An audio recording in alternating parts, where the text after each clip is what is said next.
Welcome to the sound of the start of your weekend. It's the NTT20 Betting Show, and it's sponsored by AK Bets, and it's a reduced slate this weekend, but the sun is out, and there's hope in our hearts. This show is for over 18s only. Please be gamble aware. If you're listening to this, if you're thinking of placing a bet this weekend or any time, do be aware of the risks that come with it. Gambleaware.org, the place to go to brush up on those, but never bet more than you can afford to lose. Never chase your losses. George had a good week last week with a nap winner. Sheffield United draw no bet in the Steel City derby. Winner at 21-20. Oxford United next best. They say don't bet on your own team. George says shut up. 19-10. Beating Watford. Even the long shot. They say write what you know, don't they? As advice to authors. And what is a better but an author whose quill is their phone? And you know, bet what you know. We all know our football team is better than anyone else. So, I mean, in actual fact, that's bad advice because everyone is incredibly biased when it comes to the football team. Maybe because I have to cover all 72 of them. That's in the case. But I was happy that we won. Even the long shot, which was a loser, I still think was a good pick. Cobblers 11-2 to beat Birmingham. They gave them a real fright. 1-1 draw. Not a winner, though, nor was Ali Al-Hamadi, your goal scorer. My goal scorer was Rob Street, who did not look like the most dangerous striker in League Two, as I had anointed him in my reasoning. We did get some good Rob Street names in the comments, though. So even though I lost money, I had some laughs, thanks to the listeners. Bigamy Bridleway, Theft Muse, Larceny Boulevard, Arson Grove, and Pimping Avenue. Yes, that's what you called your Hall's corridor, wasn't it? Well done. Yeah, thanks. Good couple of years that was at university. The glory is famous. You were the guy that stayed in Halls for a second year because he loved it so much. Yes, Van Wilder of Bristol University. The rest of my picks are about as painful as it gets, which seemingly I'm feeling every single week at the moment in really poor form. Charlton 0. They were 2-0 up until the 84th minute. Wigan scored 2-1 win for Charlton. West Brom conceded an equaliser 79th minute. And the 1-0 Trixie. Well, Colchester 3, Fleetwood 0. That was rubbish. Shrewsbury 0, Burton 1 until the 86th minute when they bundled home a second. That killed the bet. And then I watched Sheffield United do what I wanted them to do, which was to beat Sheffield Wednesday 1-0. So a good journey, but a terrible destination. Can I introduce you to my friend Mr. Patent? Well, yes. Go on. Yeah. Well, it's just it's a Trixie, but with 3 singles as well. 7 bets. Would you, on a serious note, would you be patenting a 1-0 scoreline Trixie? I think for the sake of the betting show, probably not, because it's quite weird to take 7 bets. But I think when if you're backing 3 things, like 7-8 to 1. In a multi, you've got to be having a single. I mean, you probably should be having a single that is, you should probably having 1 point singles and then a 0.1 Trixie or whatever in terms of staking. So you don't want to let a 7-1 winner go unbacked when you put it in a multi. Okay, well that's made me feel even worse. Thanks for that, mate. Let's talk about also our BTTS and Winter 0 double was terrible. Both teams lost to 0, so literally the opposite of what we wanted to happen there. We'll go again this week. George, what's your best bet? Really hard docket this. I sometimes come on here and say that I'm really strong and that I really fancy something. Normally they always lose when I do that, so maybe these will all win. But this is a case where I'd probably go as far as saying that my nap in a normal week wouldn't make it onto the staking plan. So please stake responsibly and all that stuff. But I think there's probably some juice in backing Fleetwood. Odds against a home to Tranmere at 21-20. As I said on the betting show, on the Monday show on Monday, I was impressed with Tranmere at Bradford. Their application and the way they approached the game looked to me to be a step up from what we've seen previously under Nigel Adkins. I think Andy Crosby has seemingly got a bit of a reaction out of them. They've won back-to-back games against Bromley and Bradford. It wouldn't surprise me at all if we see a little bit of a regression here. And I think the really important thing to note is that when it kind of comes down to actual chances created and the rest of things, it's very new manager bouncy. And I don't mean that in a positive way. It's very much so like the chances weren't going in before. they're clinical against Bromley. They don't really go forward very much against Bradford, but they get a penalty and tuck it away. Like it's not a case that this is suddenly a team that have gone from being one of the worst teams in the league to much better. I think there probably are some, intangibles in there that have improved that probably aren't showing up in the data. But in terms of the actual games themselves, it's still marginal games where they've got all 3 points and won by a solitary goal.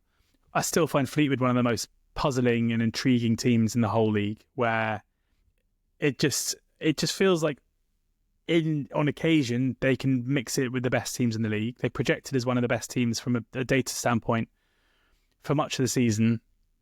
They've had loads of games this season where they've created high XG chances and dominated the opposition and come away with either a point or no points. The first half against Colchester last weekend was one of those where they looked pretty good in the first half, albeit we got some pretty kind of disparaging scout reports from Colchester fans about their performance. But in terms of pure chances created, they certainly created enough in the first half to score a goal and were unable to do so and were undone late on. We've seen them in recent times beat away from home, beat Crewe and beat Fleetwood.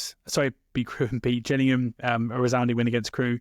But most pertinently, their last three home games have been against good teams. Port Vale, Notts County and AFC Wimbledon, three teams that I think we can all be pretty sure are going to finish in the top 7, and at least one of which may well go up automatically.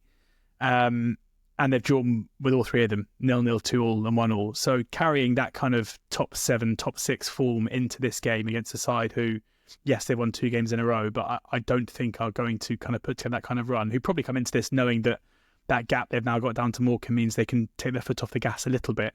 I think 21-20 is a passable price to get Fleetwood on side. There's nothing that gets me more excited than a passable price. No, mate, I didn't say pass the rice. I said passable price. Charlton at Peterborough, my nap. They are 6-4 with AK bets to beat Bosch. They're so consistent, Charlton. They're so good.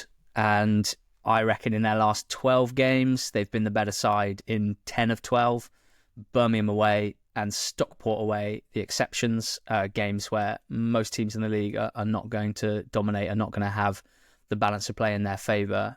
They got a point at Stockport. They obviously lost 1-0 to Birmingham. Now, Peterborough have improved results-wise. There's Neduta Butet, unbeaten in 6 in the league, 3 wins, 3 draws.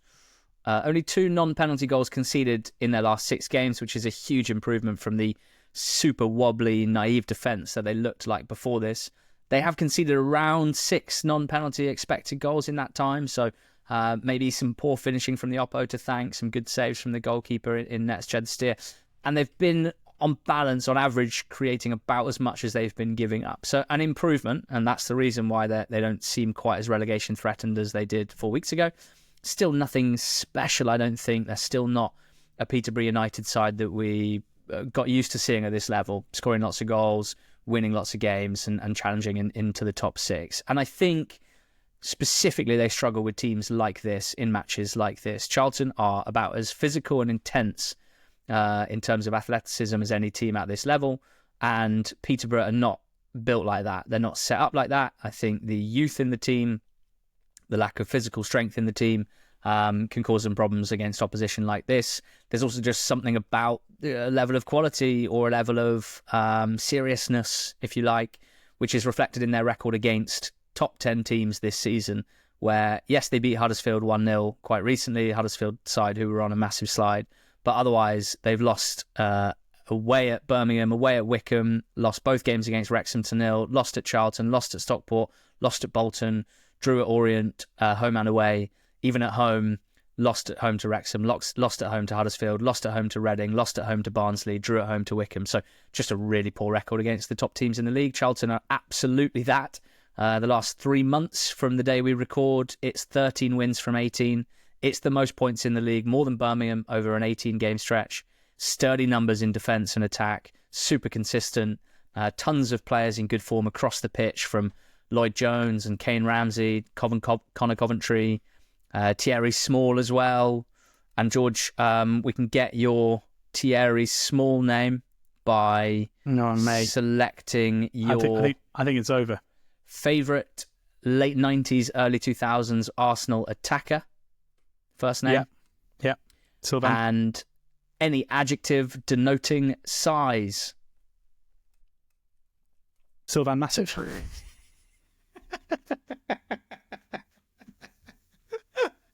It's over, is it? Yeah? It's over, yeah? Sylvan Massive. Nwankwo Ginormous.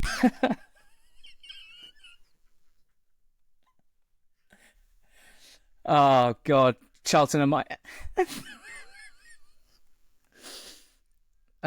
let us know in the comments, please. You want big as well. YouTube, Spotify, Twitter.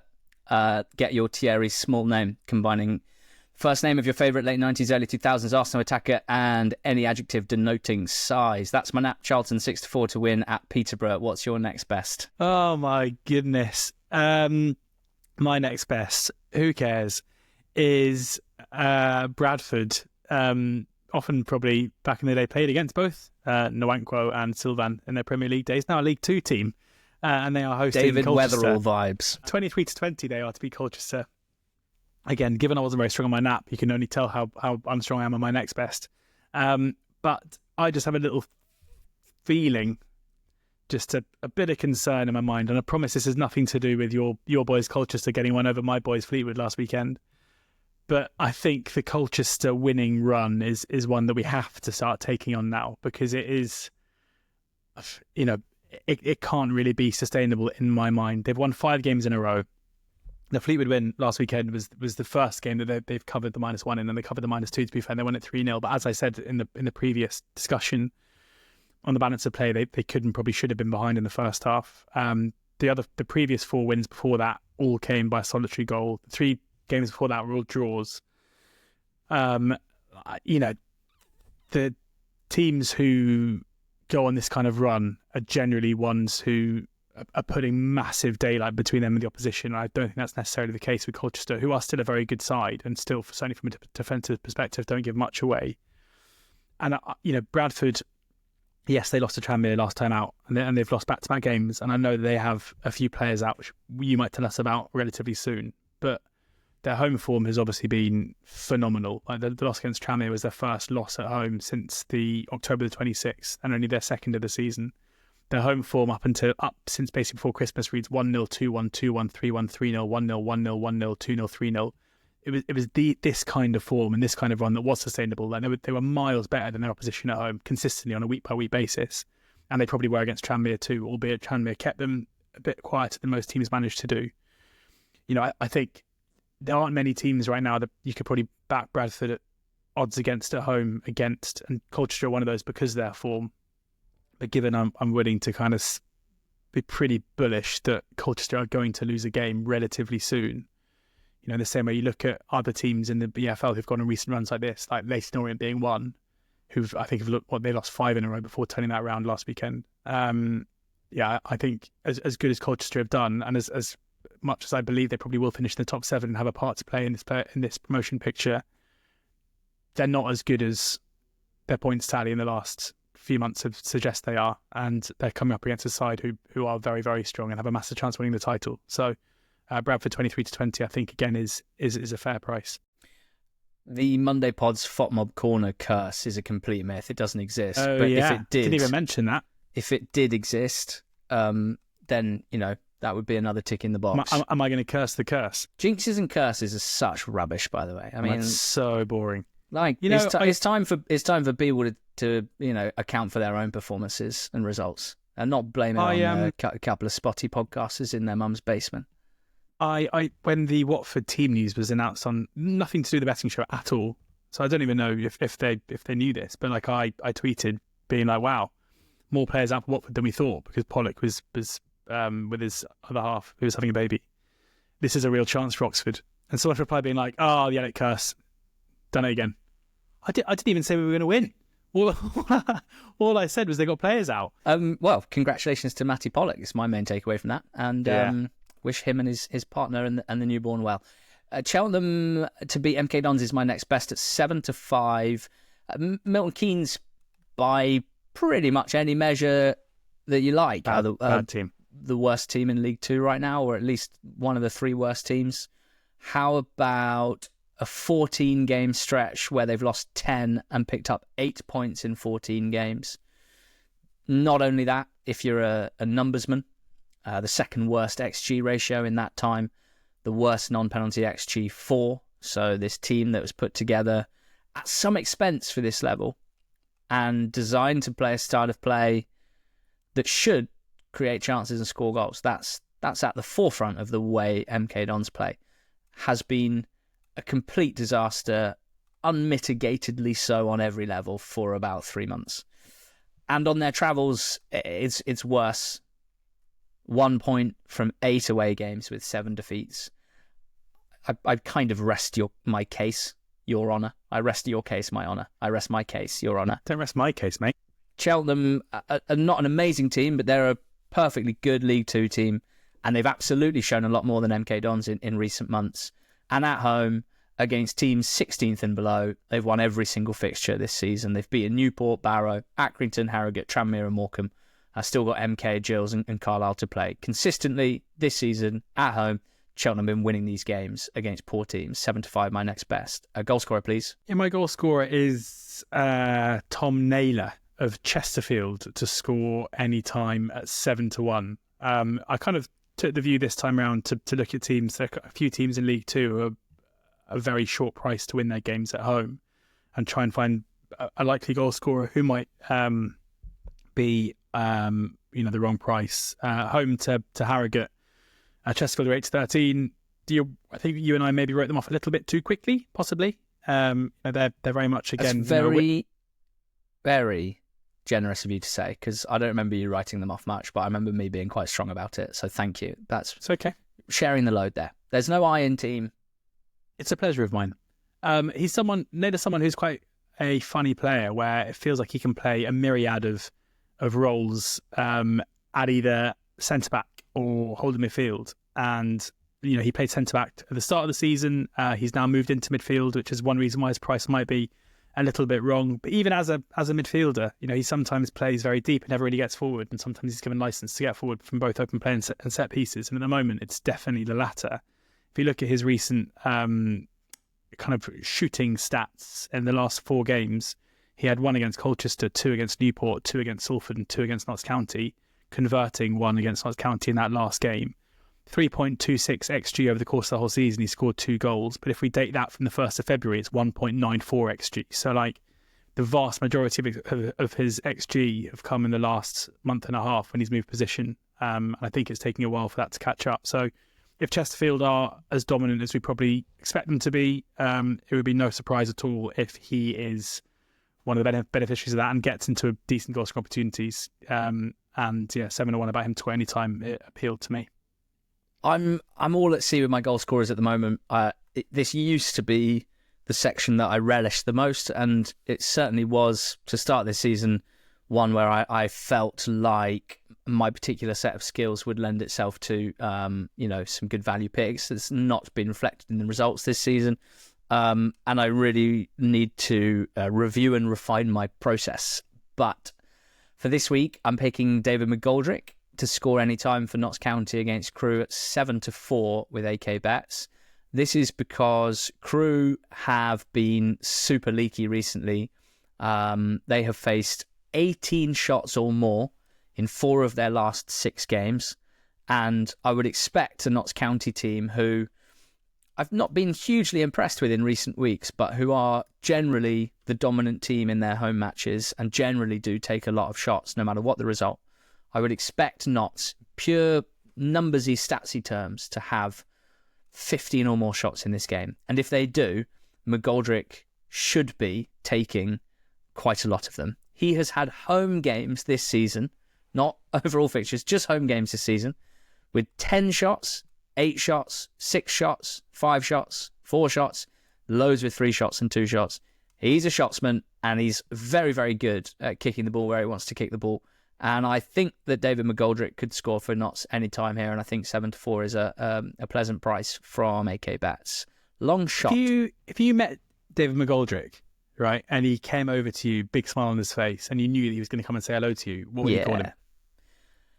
David. Hi, David. Would you? Yeah. Interesting. I think I just go Dids.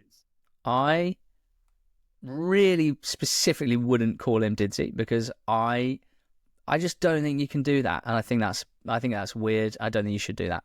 I think you should wait for him to say, "We're mates now. You can call me Didzy." But So I'm really not sure you can do that. CJ Egan Riley yesterday, do you think I should have called him Conrad Jaden?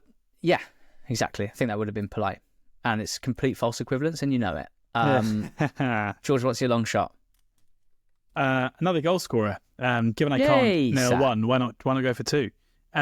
My only good goal scorer pick this season was Japhet Tanganga for against Oxford, and I'm going for another centre-back goal scorer here because Newport County have the worst XG against from set pieces by miles. Again, going back to the beginning of February in particular, where they're conceding over half a goal XG per game from set pieces, 0.67 XG per 90 they're conceding from set pieces, which is nearly 0.2 of a goal. It's over 0.2 of a goal more than anyone else in the whole division. So, and Grimsby are coming to town, who in that same time frame have the 6th, 7th best XG4 from set pieces. And given that we can expect Grimsby to be in the ascendancy, given that we can expect Grimsby to probably dominate their possession for large parts of the game, it probably makes sense that they will have quite a lot of corners and the ability to put balls in from wide areas. The player that I come down on is Harvey Rogers, who's already scored 4 goals this season. He is kind of the main set-piece threat for Grimsby. He's someone who his aerial presence in the opposition box always causes problems. And if I'm right, and if Grimsby are able to get into those positions relatively regularly, the 14-1 about him to score any time again for another team who are heavily odds on to win their game is probably a bit too big. So Harvey Rogers 14-1 any time with AK bets is my goal scorer. So I'm going again with the 1-0 scoreline Trixie. Bear in mind what George said at the top about a patent. I have already placed this as a Trixie, and I want to represent fairly the bets that I'm placing, so it's a Trixie, not a patent. The prices of the 3 are 8-1, 8-1, and 17-2, which means that the treble off the top of my head is around 769.5. And that's fast maths. Yeah, thank you. And the doubles will be ranging from your 85.5 and your 80-1. So they're all in League 2. Is Gillingham 1, Walsall 0? That's at 8-1 as we record with AK Bets. It's a Walsall team who've been wobbling. And if you haven't heard, where have you been? And it's a Gillingham team who are a little bit improved in recent weeks under John Coleman. They've kept 4 clean sheets in their last 8 games. 2 of those 8 where they've conceded just 1 goal. Walsall are certainly not firing on all cylinders, and also have decided to go ahead with this game in a move that somewhat surprised me. I had posited a theory that one of the reasons Walsall's drop-off has been so hard to reverse has been that they have such a group of players that have played so many minutes, a core of a team that have played way more minutes than any other team's core in League 2. Way less rotation, way less sharing of the load. I think they're tired, and I can't believe they didn't ask to postpone this game when they could have. They've got 5 or 6 players on international duty. Now, 2 or 3 of them are not key first-team players and probably wouldn't have played much of a part here, so I don't want to go too far with it. But they're without their number 1 goalkeeper, Simkin. Hornby played in their last game against Bromley, didn't cover himself in glory for 2 goals from outside the box. They're also missing both of their wing-backs. Gordon's on international duty and Barrett is suspended. Now, a lot of Walsall's open play attack comes down with the wing-backs, and I think we can assume that the drop-off between their backup left wing-back and their right wing-back is probably quite big. Otherwise, these guys would have been rotated in a little bit more than they have been. They're missing Okobu as well at the back. And yeah, I think Gills have found just a little something, not as desperate as they were maybe 4 weeks ago. These 2 teams played back in February. It was a 1-1 draw without much goalmouth action. I'd expect similar again. I'm going with Gills to edge it. 1-0 Walsall, 8-1. I'm also taking you on to an extent by backing Colchester to beat Bradford 1-0 at Valley Parade. Also 8-1. The logic here is that Bradford are without Alex Patterson, Anthony Sarcevic and Bobby Poynton, as well as Andy Cook. And my main analysis when we asked the question, how are Bradford so good having lost Andy Cook, was because Patterson and Sarcevic and Poynton are fit, and combined as a trio, they are scoring goals, assisting goals, running a really good attack. Those 4 players, if you include Cook, are the only 4 Bradford players to have scored more than 3 league goals this season. I think they might be a little undercooked going forward. We know that Colchester are very, very tough to break down, tend to defend first and foremost, and then try and get a goal on the break, which they're pretty good at with Edwards down the left in particular. So a 1-0 win for Col U is 8-1. That's the second leg of my Trixie. And then Bromley to beat Carlisle 1-0. I've been guilty of calling Carlisle back about 3 times, and I think I've been wrong every single time, sadly. I don't think they are particularly back. And this is a really difficult game against the Bromley side, who are not completely out of the playoff picture yet, and therefore still absolutely on it. They're a Bromley side who have won 6 of their 18 away games to 0, including 2 of their last 3 by 1 goal to 0 at Wimbledon and MK Dons. The blueprint for a Bromley win, which has been for a number of seasons now under Andy Woodman, is to keep it tight, to be really, really strong defensively, and to get a goal. And with their set-piece threats and increased open play threat since the January transfer window, I back them to nick this one. I don't expect them to run away with it, but I think the 1-0 about Bromley to beat Carlisle at 17-2 is a good price. So the Trixie, and it'd be great to have a bit of a journey on this one. These games all kick off at the same time, so it'll all be much more within 2 hours than it was last week. Trixie is Gillingham 1, Walsall 0, Bradford 0, Colchester 1, and Carlisle 0, Bromley 1. George, the combo bet is a win and BTTS double again. It has to go better than last week. It literally can't go any worse than last week. Mine is Bristol Rovers and BTTS. They're away at Crawley here. Now, Bristol Rovers are one of the worst away teams in the country, and their last away game, they lost 5-0 to Lincoln City, looking horrendous. My hope here is that they are up against an even more out of form and somewhat chaotic, rudderless team in Crawley. They've sacked their manager, Rob Elliott, and I think the issues between fan base and ownership rearing their head as the team trickles towards relegation, 12 points from safety, recent form absolutely horrendous, cannot keep clean sheets, conceding goals for fun. And yeah, I think the removal of the manager, I do not see this as one of those situations where it's all Rob Elliott's fault and getting rid of him is going to suddenly make the team play better and the fan base get behind the team. I think they're done.